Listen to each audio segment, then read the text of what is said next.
Assalamualaikum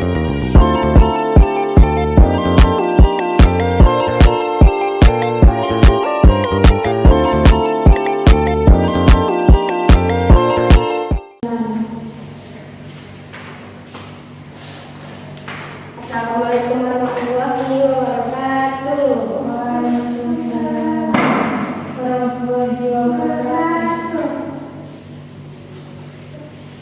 Ya, ucapkan salam. Assalamualaikum warahmatullahi wabarakatuh. Waalaikumsalam warahmatullahi wabarakatuh. Boleh dicoba. Baiklah anak-anak, sebelum kita mulai pelajaran kita hari ini, kita mulai dengan membacakan doa. Ada yang mau memimpin doa untuk hari ini? Silakan dari. Sebelum belajar, marilah kita berdoa. Doa dimulai. Doa selesai. Apa kabar anak-anak ibu? Alhamdulillah, luar biasa. Allah. Semangat ya belajarnya. Ya, Bu. Nah, sebelum kita mulai untuk pelajaran selanjutnya, kita nyanyi dulu. Lagu yang kita nyanyikan adalah lagu Indonesia Raya. Anak-anak ini boleh semua berdiri. Nyanyi lagu Indonesia. 1, 2, 3. Indonesia tanah airku, tanah tumpah darahku. Di sanalah aku berdiri, jadi pandu ibuku. Indonesia kebangsaanku, bangsa dan tanah airku. Marilah kita bersatu, Indonesia bersatu. Hiduplah tanahku, hiduplah negeriku, bangsaku, rakyatku semuanya. Bangunlah jiwanya, bangunlah badannya untuk Indonesia Raya. Indonesia Raya, merdeka, merdeka, tanahku, negeriku yang ku cinta. Indonesia Raya, merdeka, merdeka, hiduplah Indonesia Raya. Oke, boleh Bu. Anak-anak ibu, ada yang tahu apa sih makna dari lagu Indonesia Raya tadi? Indonesia sudah merdeka, Ya, ditandai dengan telah berkibarnya bendera merah putih, Bu. ya betul. Jadi makna lagu itu menandakan bahwa itu merupakan lagu kebangsaan Indonesia. Anak ibu biasanya dengar lagu Indonesia Raya itu waktu kapan? Upacara bendera, Bu. Ya, setiap upacara bendera pasti kita menyanyikan lagu Indonesia Raya sebagai bentuk bahwa itu merupakan lagu bangsa kita yang mengingatkan kita bahwa Indonesia telah merdeka. Coba anak ibu lihat di lapangan sekolah kita, ada kan yang bendera dan benderanya selalu berkibar? Ada, Bu. Anak-anak ibu tahu nggak kenapa sih bendera itu selalu dikibarkan? Setiap hari pasti kalian nampak bendera itu selalu berkibar kan? Iya, Bu. Kenapa? Ayo mengingatkan kalau Indonesia menang. Sudah merdeka, Bu. Ya, itu merupakan salah satu bentuk penghormatan kita kepada para pahlawan dulu yang udah berusaha untuk melawan para penjajah agar Indonesia bisa merdeka seperti sekarang ini. Ya kan? Ya, Bu. Bu. Perjuangan kayak mana sih yang para pahlawan kita dulu buat hingga kita bisa merdeka? Perlawanan kayak mana? Apa yang mereka lakukan? Melawan Belanda, perang. Ya, mereka berperang melawan para penjajah. Bu, siapa yang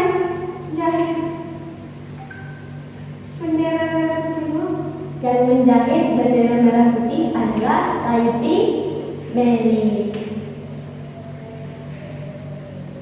Yang menciptakan, ada yang tahu yang menciptakan? Siapa Bu? Yang menciptakan lagu Indonesia adalah W.R. Supratman. Nah, tadi kita sampai ke perjuangan seperti apa sih? Ya kan? Anak-anak itu tadi menjawab, contohnya kayak perang, ya kan? Jadi para pahlawan kita dulu itu tuh memperjuangkan kemerdekaan Indonesia ini dengan melakukan pertempuran. Itu kalau misalnya pertempuran itu kan merupakan perlawanan secara fisik. Contoh dari pertempuran yang dilakukan secara fisik itu tuh misalnya kayak ada pertempuran di Mahadi Semarang, ada pertempuran Medan Area, itu merupakan contoh pertempuran atau perjuangan yang dilakukan oleh pahlawan kita dulu menggunakan fisik. Lalu selain peperangan atau yang mereka ada di terakhir menggunakan cara fisik itu, ada juga perjuangan yang dilakukan dengan cara diplomasi. Ada yang tahu diplomasi itu apa? Diplomasi itu seperti melakukan perundingan atau menarik simpati dari dunia internasional dan menghasilkan sebuah kesepakatan agar Indonesia ini bisa merdeka. Contohnya itu melalui perjanjian-perjanjian yang pernah dilakukan di Indonesia itu seperti ada perjanjian Ngerjati, perjanjian Renville. Nah itu, jadi perjuangan seperti apa yang dilakukan para pahlawan itu ada yang secara fisik dan ada secara non-fisik. Anak-anak ibu tahu nggak negara apa aja sih yang pernah menjajah Indonesia? Jepang, Belanda, Terus Jepang, Portugis Bu. Jepang, Belanda, Portugis. Ada lagi yang tahu? Jadi Indonesia itu pernah dijajah oleh banyak sekali negara. Jadi negara-negara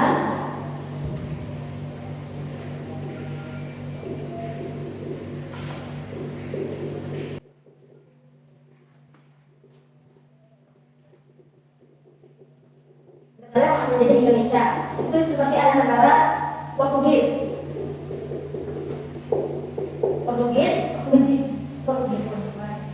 itu menjajah di Indonesia dari tahun 1511 sampai 1642. Lalu ada Spanyol menjajah Indonesia dari tahun 1521 sampai 1692. Habis Spanyol, Belanda. Itu dari tahun 1602 sampai 1942. Setelah Belanda, Prancis sudah menjajah Indonesia dari tahun 1806 sampai 1809. Lalu Inggris dari tahun 1811 sampai 1812. Lalu ada Jepang dari tahun 1942 sampai 1945. Jadi itu adalah negara-negara yang pernah menjajah di Indonesia. Lama kan Indonesia dijajah? Lama Bu. Jadi makanya kita selalu mengingat para perjuangan para pahlawan kita itu. Contohnya itu salah satunya yang seperti tadi menyanyikan lagu Indonesia Raya, mengibarkan bendera. Nah seperti itu.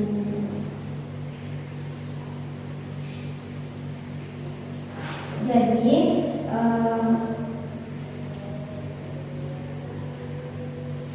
apa sih yang kita dapatkan dari hasil perjuangan para penjajah kita itu? Yang bisa kita dapatkan itu seperti kita tuh bisa ngerasain kehidupan yang layak. Jadi udah gak ada peperangan lagi, jadi kita tenang, udah ada kehidupan yang layak, terus bebas melakukan pendapat atau melakukan sesuatu. Terus kita seperti sekarang kita mendapat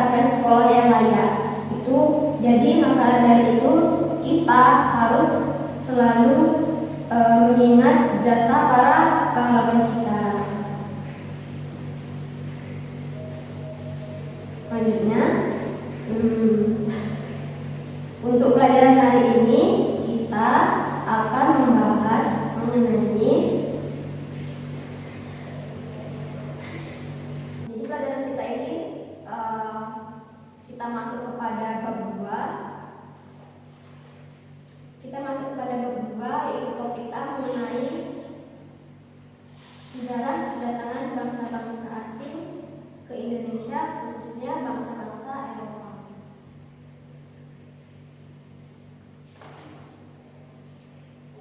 Tadi kan kita udah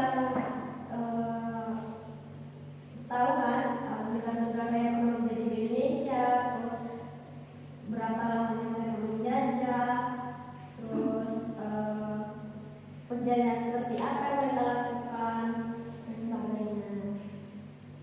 Jadi sekarang anak ibu bertugas, anak-anak ibu dapat tugas secara berkelompok. Kelompok yang terserah boleh dari sendiri.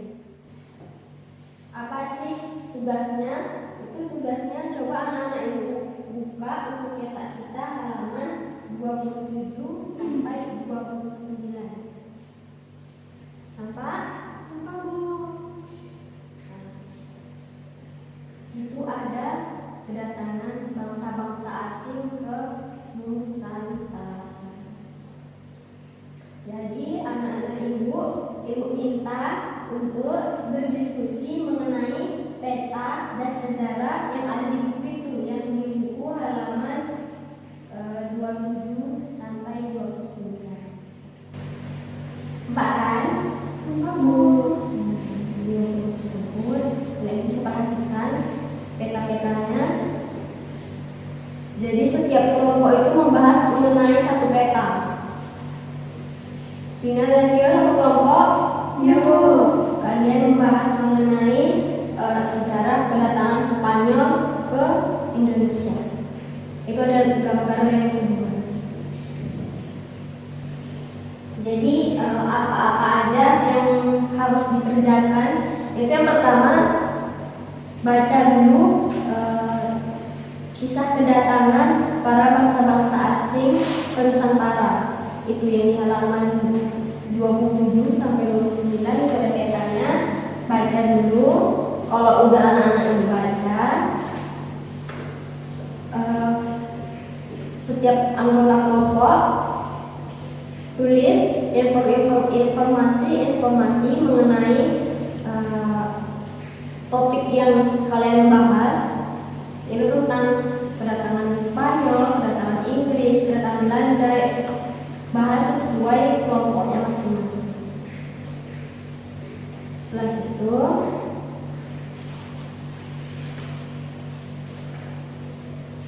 setelah kalian baca mengenai masing-masing, habis itu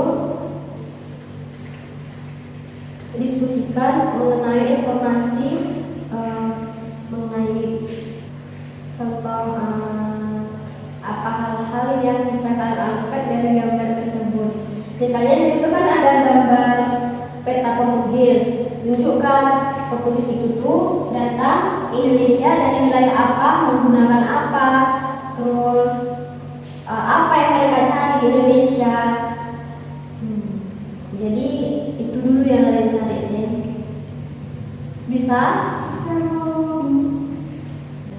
Boleh adik cari, berdiskusi sesuai kelompoknya. Nanti 15 menit lagi atau 20 menit lagi akan kita bahas. Silahkan dari sekarang.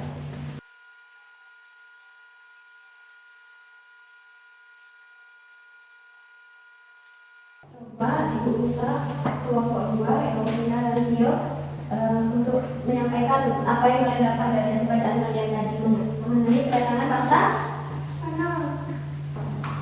Oke, bahas tentang hasil yang kalian cari tadi.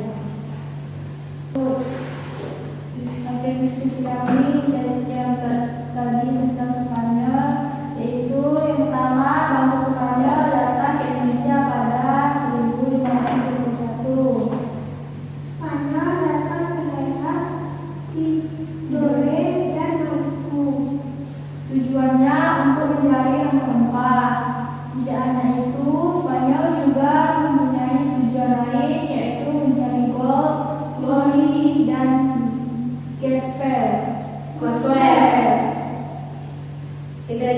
diri. Setuju. Bagus. Nah, jadi bangsa Spanyol datang ke Indonesia yaitu pada tahun 1521 sampai 1692.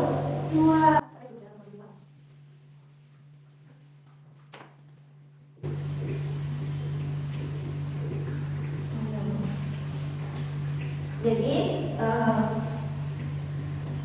Spanyol ini merupakan negara setelah Portugis yang menjajah ke Indonesia. Sebenarnya tujuan negara-negara asing menjajah ke Indonesia itu sama, yaitu mereka ingin mencari rempah-rempah yang ada di negara-negara yang mereka jajah.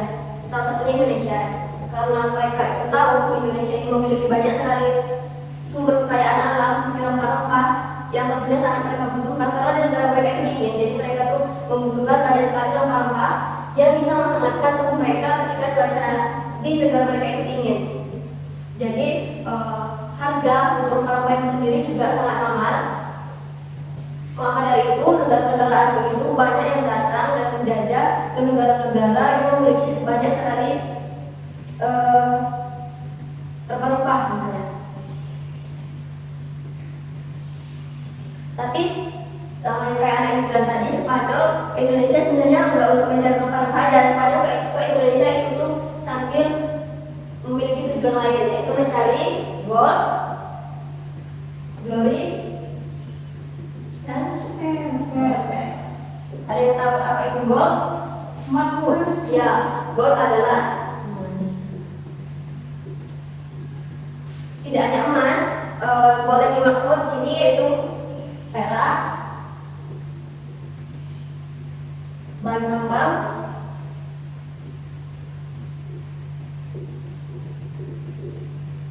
dan rempah-rempah.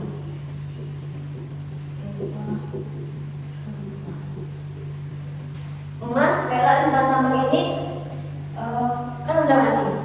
Ini udah saya jual kembali. Tapi kenapa sih rempah-rempah ini masuk kepada gold? Karena rempah-rempah ini memiliki nilai jual yang sangat tinggi.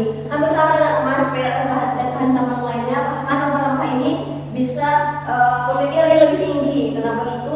Kayak yang dijelaskan tadi, karena di negara Eropa itu cuacanya sangat dingin dan di sana itu jarang sekali ada daerah-daerah yang bisa ditanami rempah-rempah seperti Indonesia. Karena di Indonesia ini daerahnya subur, maka banyak sekali tumbuhan-tumbuhan itu yang bisa ditanami seperti rempah-rempah.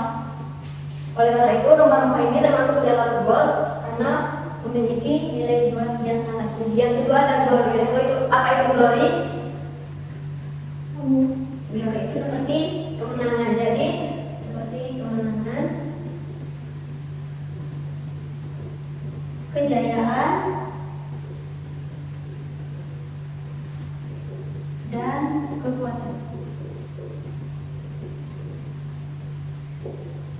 Jadi Spanyol datang ke Indonesia untuk mencari kemenangan, mencari kejayaan, dan mencari kekuatan. Mereka mengumpulkan banyak sekali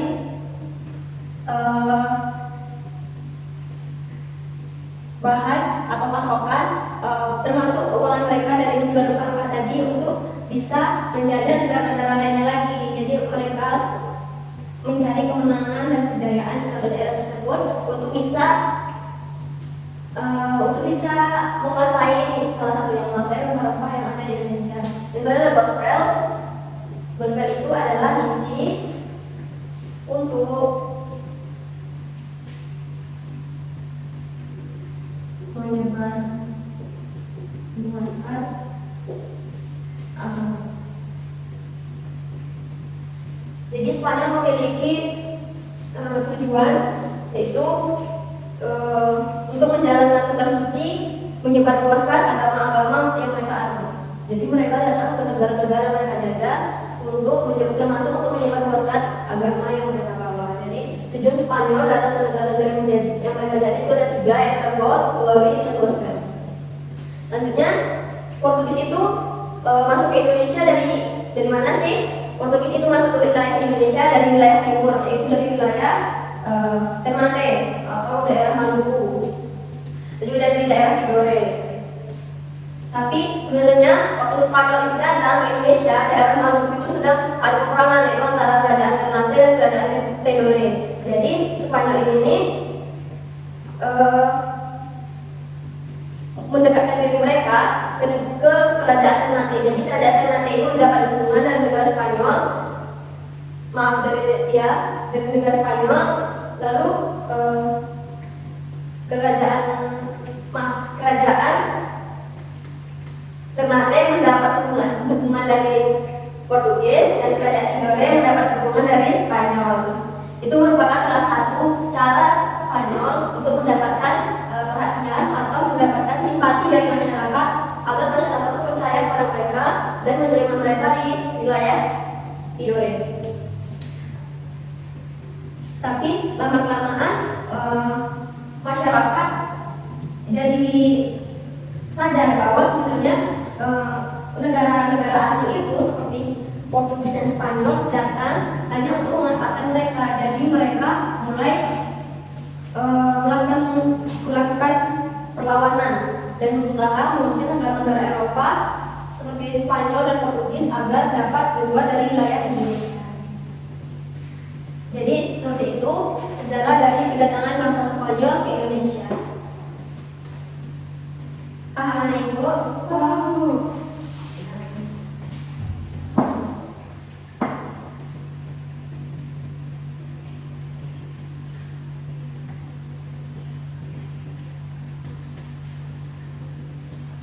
Negara apa yang menjajah Indonesia dengan waktu yang paling lama? Negara yang menjajah Indonesia, Jepang menjajah Indonesia hanya 4,5 tahun. Sebelum Jepang menjajah Indonesia, negara apa yang menjajah Indonesia? Belanda. Tadi udah jelas kok berapa lama Belanda menjajah Indonesia. Belanda itu menjajah Indonesia dari tahun 1602 sampai 1942. Belanda itu kurang lebih menjajah Indonesia selama 350 tahun. Lama kan? Mereka di Indonesia itu membentuk berbagai macam cara untuk bisa dapat menguras habis kekayaan yang ada di Indonesia. Contohnya, Belanda itu pernah membentuk VOC. VOC itu merupakan serikat dagang yang mereka bentuk, yang dimana VOC itu tuh dia merupakan organisasi yang melakukan perdagangan misalnya tentang rempah-rempah tadi itu tuh. Jadi itu adalah VOC yang menghandle semuanya. Selain itu, Belanda juga pernah melakukan tanam paksa atau kultur stelsel.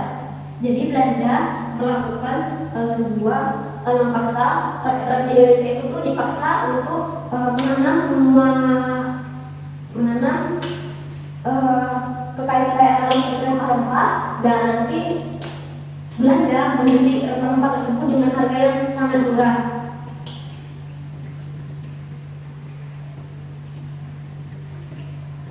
Mereka harus bekerja di lahan yang ada di Belanda. Nanti lahan yang mereka tanami itu tuh hasil tanamannya akan diambil oleh Belanda. Ibu, ada video mengenai kedatangan bangsa-bangsa asing ke Indonesia. Sebentar ya. Karena Ibu Mustika nggak ada, jadi Ibu dari laptop aja.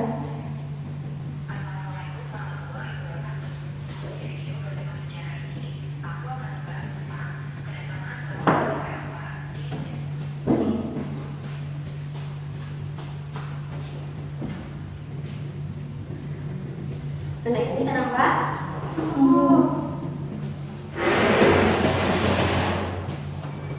Sekarang anak ibu tonton ya mengenai sejarah kedatangan. Di mana ada kunci bahasa Indonesia adalah bahasa yang paling dikenal. Mereka yang pada dan di Indonesia adalah Portugis, Spanyol, Inggris, dan lain. Dari itu ada yang adalah kenapa bahasa saya pada Indonesia. Yang pertama ada yang mengenai muhafabat dan ekonomi. Banyak saya rasa di muhafabat dan ekonomi berkonsep. Salah satunya adalah teknik Elizabeth yang dilakukan oleh Copernicus. Teori Elizabeth yang apa? Bumi yang menggunakan teknologi hari dan bumi itu tidak dapat mereka bilang. Yang kedua adanya revolusi industri di mana perkembangan sebuah kapal menggunakan bangsa Eropa melakukan jalan.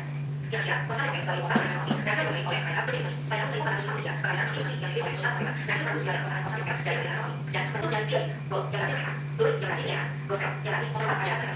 Nah, kita akan membahas bangsa cara mana saja pada datang Indonesia. Seperti yang sudah disebutkan, mereka adalah bangsa Portugis, Spanyol, Inggris, dan lain-lain. Pertama, kita akan membahas tentang bangsa Portugis dan Spanyol terlebih dahulu. Sedangkan Spanyol memulai ekspansinya pada tahun 1492 ke Arab. Kemudian mereka sampai di Filipina pada tahun 1521. Mereka bisa baik, namun Fernando adalah yang saat itu mengekspansi terus karena ada jumlah di Filipina.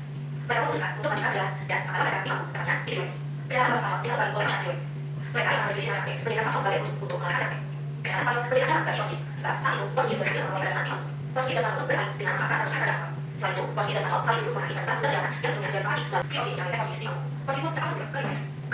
Portugis pun terpaksa mundur ke Indonesia. Karena negara Arab Portugis yang menjadi jalan menjadi kolonialisme di Indonesia selama 3 setengah. Saya video kali ini semoga ilmu yang mengatakan hal terima kasih. Nah, itu merupakan cerita dari sejarah kedatangan bangsa-bangsa asing, khususnya bangsa-bangsa Eropa ke Indonesia.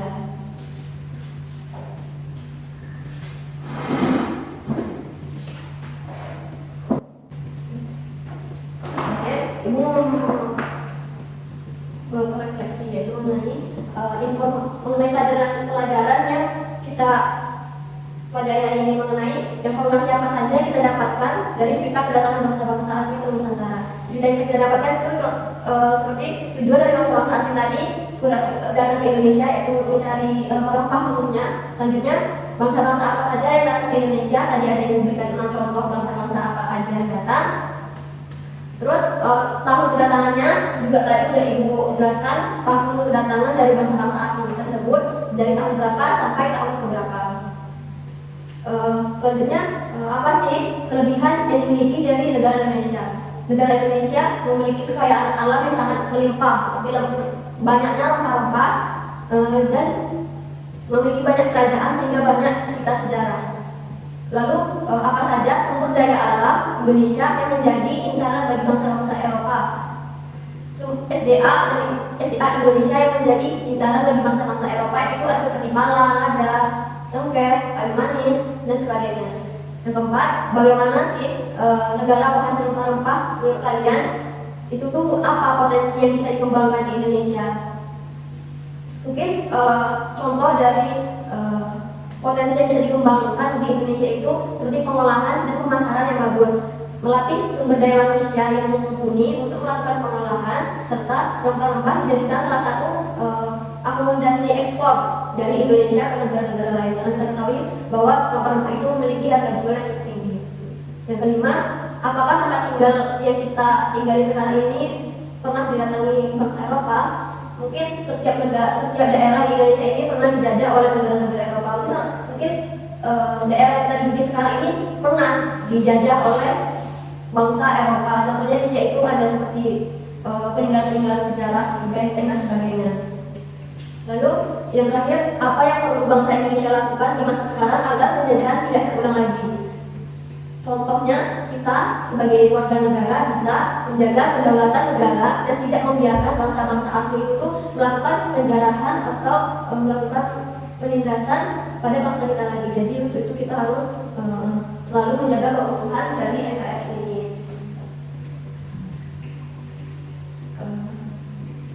Kemerdekaan yang kita peroleh saat ini tidak lepas dari perjuangan para pahlawan kita dan para masyarakat dahulu yang berusaha keras untuk dapat meraih kemerdekaan agar kita bisa mendapatkan kehidupan yang layak seperti sekarang. Oleh karena itu, kita sebagai anak bangsa harus selalu mengingat jasa para pahlawan kita dulu.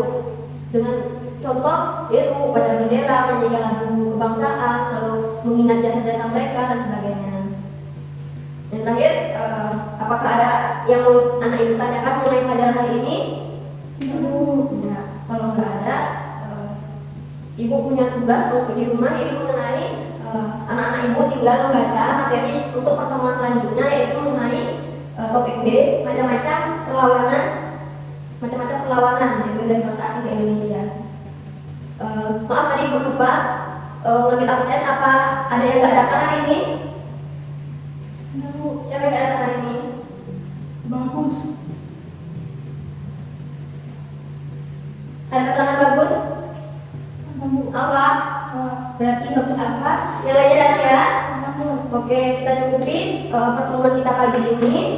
Lebih dan kurang ibu mohon maaf. Jangan lupa dibaca materi untuk pertemuan selanjutnya ya. Minggu depan ibu tanya lagi. Lebih dan kurang ibu mohon maaf. Assalamualaikum warahmatullahi wabarakatuh. Waalaikumsalam